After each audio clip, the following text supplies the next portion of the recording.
All right, coaches, let's get clear on a couple of things. When you're coaching someone to change, right, you aren't actually doing anything for them. You're enabling them to get in touch with resources they already have. So think of it like this. Your client is ready to change when they have the desire to change, right? When we were discussing the process of change, remember, there are only two things required for change: desire to change and willingness to give it what it takes. When a client comes to you with the desire to change something, you can take that as indication that they're neurologically ready. They have all of the components. They have the ducks. They're just not in a row.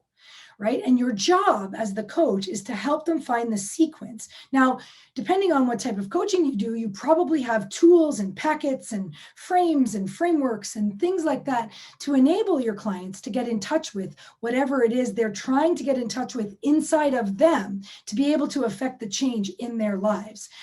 Now, let's be clear. You don't do it. They do it. You help them get in touch with what they're doing. Now, some of the foundational work that we teach at greatnessu have to do with the mechanistic models of the mind, right? So these are ways of looking at the mind and the mind body that are mechanistic in nature. This doesn't mean that the mind is a machine. What it means is that when we look at the mind body as a mechanism or a series of mechanisms, kind of like a machine, we're able to isolate variables and understand a little bit more about the mind.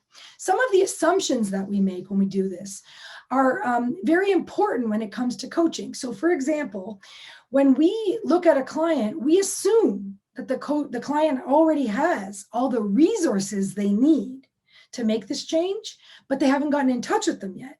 So as the coach, we enable clients to get in touch with those resources.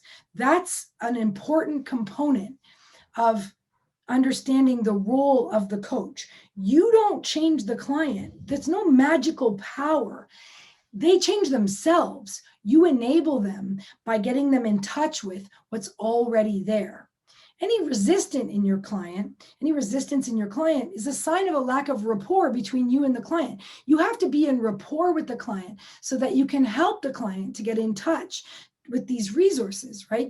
It's sort of like one of the slides that we use in our trainings is there's like an induction of some kind, like a loop between you and the client, where you don't do it to them, you do it with them. You sort of get connected to them on an unconscious level and get in rapport with them because you know the way, and then you coach them to sort of follow you in the way, but through the resources, getting in touch with them themselves. So think of it like, if you wanted to climb a mountain, right, and you wanted to get to the top, then you would hire somebody who knew the way.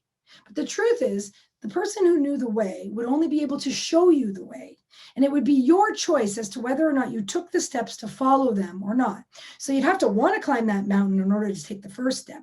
But then you'd have to be willing to be coachable to follow their steps in order to get up the mountain. Is there another way up the mountain? Maybe, but it might not be the fastest way with the least effort.